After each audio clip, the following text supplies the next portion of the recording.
Well, hello, welcome back, ladies and gentlemen. Sorry.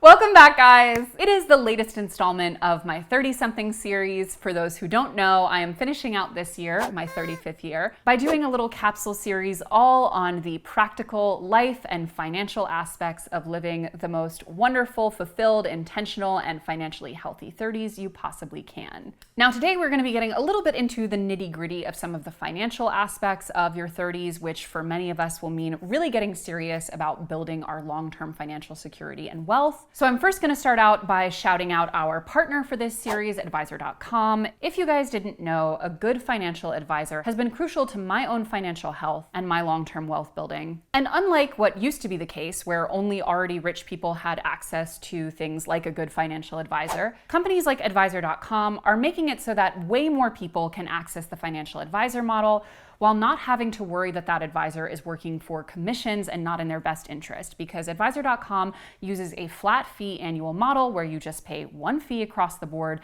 and you get access to their full advisory services. And a good financial advisor doesn't just help you decide where to place investments, they also work with you to understand your long-term goals and work backwards for them to build out a financial strategy on a day-to-day basis that can help get you there. Advisor.com is offering an exclusive discount to the community here at DFD. If you click the link in our description, you will get $500 off of your first year of advisory. And again, I highly recommend not just getting a good financial advisor, but also advisor.com.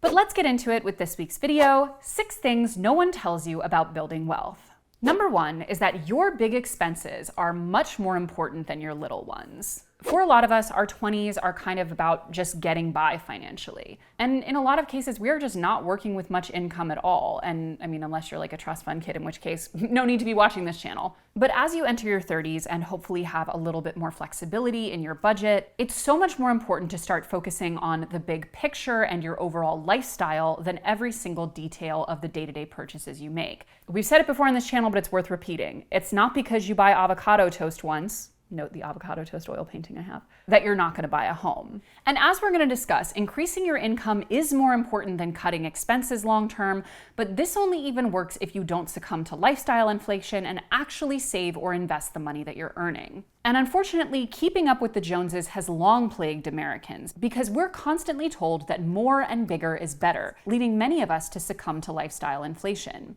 And at its most simple, lifestyle inflation is essentially where the thing that was enough for you yesterday is no longer enough for you today. It could be the size of your home, it could be your wardrobe, it could be the hotels you stay in or the class of airline that you fly on. Here in New York, it could be things like having a washer and dryer in your apartment, something that I will never know. But it's essentially all the ways in which our expectations are growing to outpace our income. Because according to the US Bureau of Economic Analysis, while average wages increased by 21.4% from January 2020 to January 2024, personal savings rates plunged by 47.2%. And a lot of this does have to do with rising costs of living, like home prices or groceries, but a lot of Americans are also living beyond their means. And in business bookkeeping, a fixed cost is a cost that is constant and predictable, regardless of how your business does in a given month. The lease for an office or payroll expenses are 2 major examples. But like a business, we also have fixed costs in our personal budgets, things like our rent or our mortgage, our insurance payments, our car payments, our phone and internet bills, utilities, student loans, etc.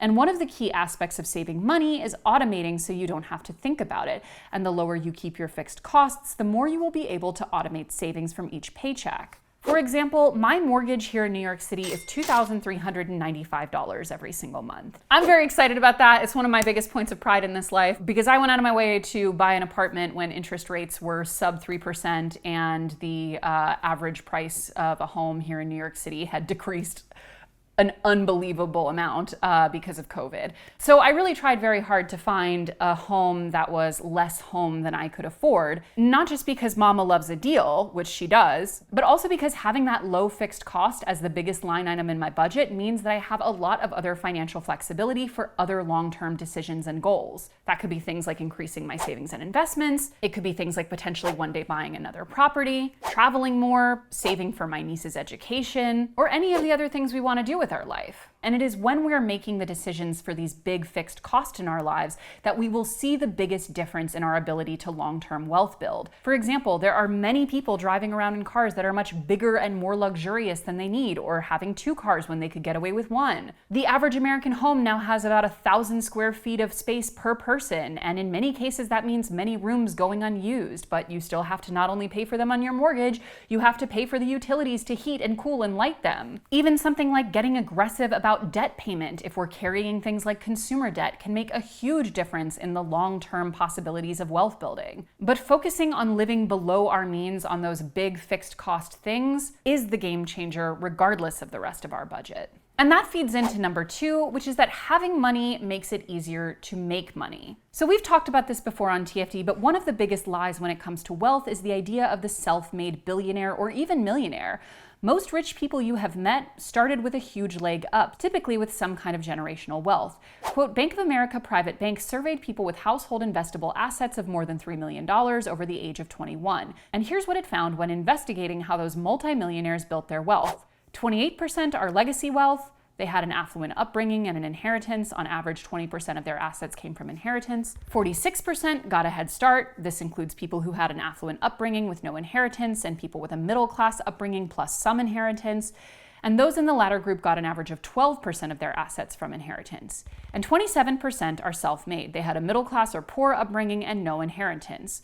One of the main observations of the study was that wealth is often, but not always, connected to prior generations. It noted that most of the younger respondents between 21 and 42 are legacy wealth, not self-made. Now, this is not meant to be demoralizing, although I know on some level it is. It's just an important reminder to ourselves that wealth begets and perpetuates wealth and makes it easier for us to do the things that allow us to build wealth. For example, having just a bit more money in our emergency funds means that we will be able to allocate more of our savings to things like long-term investments, which will yield much higher returns than even a good high-yield savings account. So when we're thinking about keeping our big fixed costs on the lower side, it's also so we can recreate that financial flexibility that will come from having a little bit of generational wealth. And you don't need to go all the way to, for example, being financial independence / retiring early to reap some of the benefits of being able to prioritize your money differently. And once you ascend to a certain level of wealth, it is easier to stay wealthy.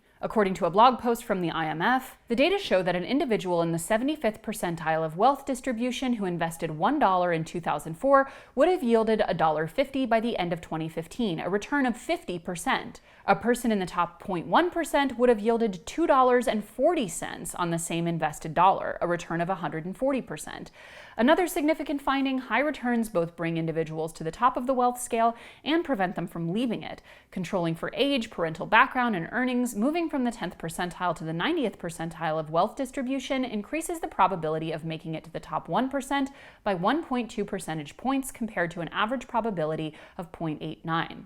And again, while it is likely that we are not going to make it to the 1% if we didn't start there, it is a good reminder that with more incremental money, it becomes easier and more effective to make money with what you already have.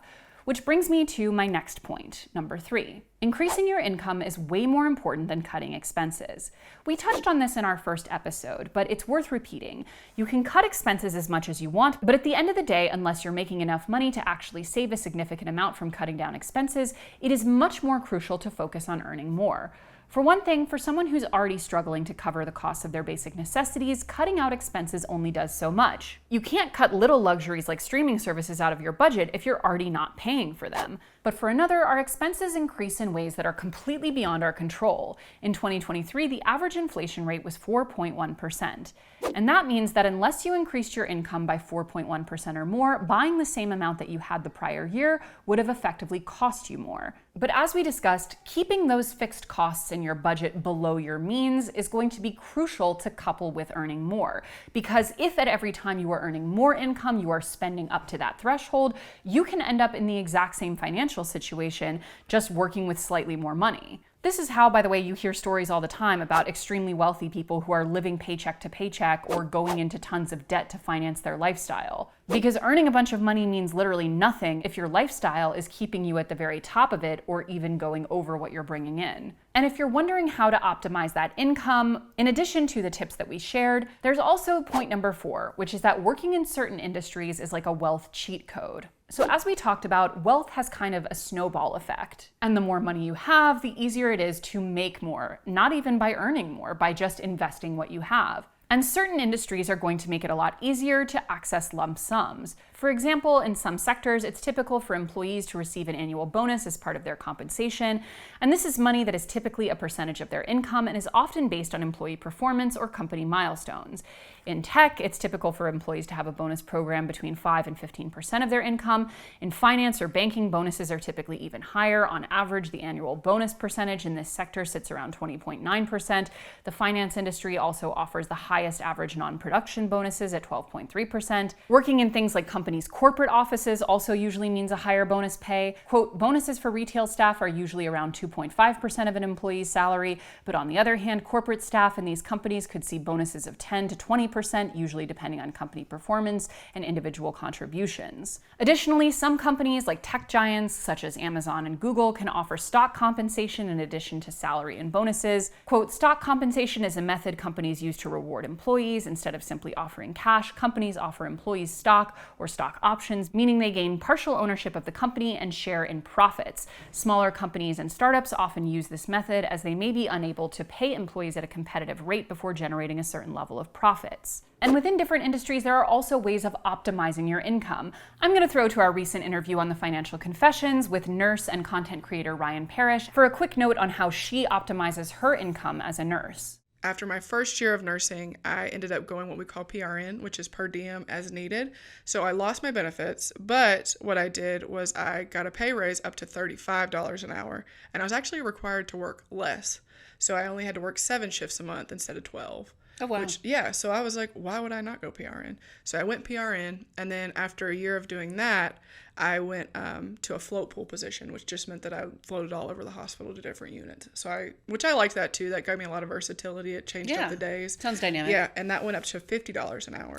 That was premium, which in Tennessee at that time, I was making more money than my mom was at the time. Yeah. And she'd been a nurse, whatever. I mean, of course, I was doing a much harder job than she was doing. Yeah. But still, she was in shock that they even offered that as a program. So how long was that between $21 and $50? That was 2 years. 2 years? Yeah. You doubled your income. Yeah, and a lot of that was More than also, yeah, exactly. And and I was really thinking I was making a lot, because it was almost $100,000 a year if I worked full time, which was always my goal. I think it was 93 or something.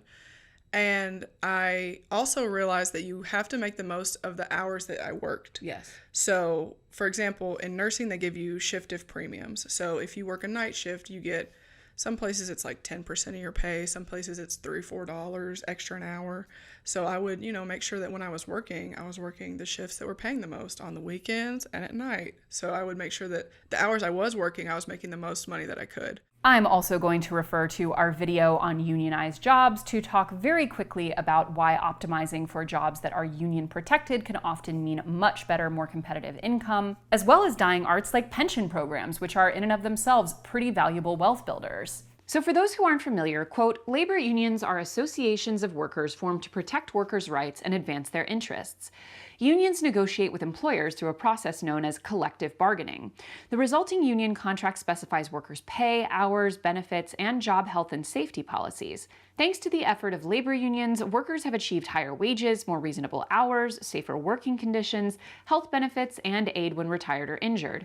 Labor unions were also instrumental in ending the practice of child labor. They've exerted a broad influence on American life, reshaping the political, economic, and cultural fabric of the country. And according to the Economic Policy Institute, the 17 states with the highest union densities, quote, have state minimum wages that are on average 19% higher than the national average and 40% higher than those in low union density states. And especially in industries where you are receiving things like bonuses or commissions, it can also be helpful when structuring your budget for wealth building and investing, because you can create your day-to-day budget based on your base income and then direct things like variable income, bonuses, commissions, etc. to those bigger savings goals. And this is not to say that it is impossible to build wealth in other industries or without those lump sums of income. But when you are auditing your income, as we discussed in the first video in this series, which I'll reference below, it's important to look at companies who may be more competitive in their compensation packages within your own field, or potentially even moving over to a field that has more competitive compensation. It's also important to think about what industries are growth industries and whether or not your job within that industry is a growth job. But all of that is just about the money you're bringing in.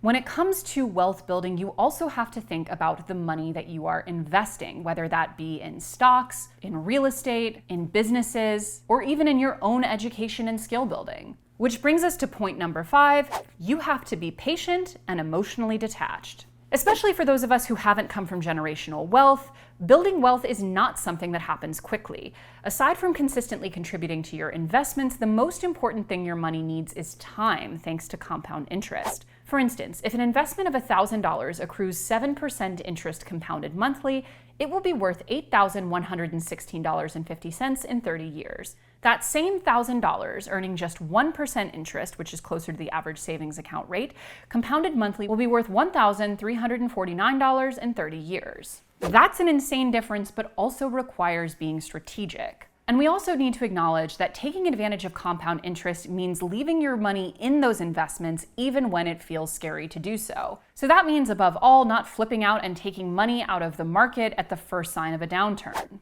This is because you need to make sure that your money is invested during the most lucrative days, which are pretty much totally unpredictable. Quote, 78% of the stock market's best days occur during a bear market or during the first 2 months of a bull market. If you missed the market's 10 best days over the past 30 years, your returns would have been cut in half, and missing the best 30 days would have reduced your returns by an astonishing 83%. We also have to remember that the stock market historically bounces back from those turbulent periods. Quote, to illustrate the volatile nature of financial markets, we took a look at intra-year stock market declines over the 20-year period from 2002 to 2021. As you can see in the chart below, a decline of at least 10% occurred in 10 out of 20 years, or 50% of the time, with an average pullback of 15%. And in 2 additional years, the decline was just short of 10%. Despite these pullbacks, however, stocks rose in most years with positive returns in all but 3 years and an average gain of approximately 7%. So as we discussed in our first video, the most boring strategy financially is usually the best one when it comes to investing.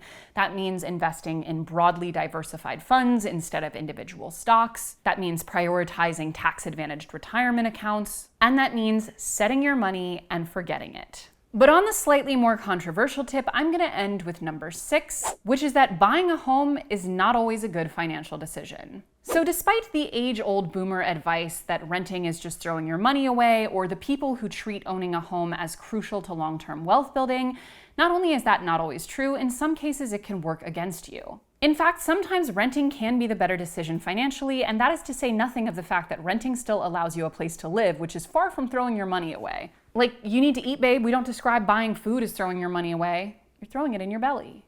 And in the case of renting, you're throwing it above your head to give you a roof. In fact, the New York Times recently put out a rent versus buy calculator, which allows you to compare the cost of renting or buying over time based on what you pay in rent, what you would pay for a mortgage, the length of time you would stay in the home, your potential interest rate, etc. And you'll notice that the calculator is not absolute. In some circumstances, home buying is more cost effective, and in others, that's actually the case for renting. And one big reason that home buying isn't always the most cost effective option is due to our current super high interest rates. Quote, mortgage interest rates have risen over 5 percentage points since bottoming out in January 2021 at 2.65%, peaking at 7.79% in October 2023. Since then, rates have eased to around 6.2% in September 2024, and these higher rates are significantly decreasing housing affordability, with a mortgage payment on a $400,000 loan rising over $1,200 from trough to peak. As we talked about in the beginning, I have an extremely low mortgage payment in large part because my mortgage interest rate is 2.875%. If I had bought the exact same house at the exact same price with the mortgage rates we were seeing in late 2023, my monthly payment would be nearly double what I'm currently paying for the exact same home. When it comes to building wealth and just generally getting more serious about your finances in your 30s, it's so important to remember that what is trendy or shiny or being sold to you for more emotional/aesthetic reasons is often the opposite of what is good for us long term. The best decisions are often the most boring ones, and it's often about staying the course and keeping our costs low so that we can prioritize the things that are important to us. As I mentioned before, my financial life has been greatly improved by working with a good financial advisor. And if you have been considering getting a financial advisor, I highly recommend our partners for this video, advisor.com. Again, they have a flat fixed fee model, which means that their advisors work for you and not for commissions. And they are offering an exclusive discount for our community here at TFD, which you can get by clicking the link in our description. But even if you don't work with advisor.com or a financial advisor generally, just please remember that even if we are not necessarily playing with the advantages of generational wealth or a super lucrative job, there are still ways to optimize for our long-term financial stability and growth. And that means getting out of some of the financial habits that we might set in our 20s and thinking a lot more proactively about what we're worth. Anyway, I'll see you guys next week for the next installment of our little mini series. Bye, guys.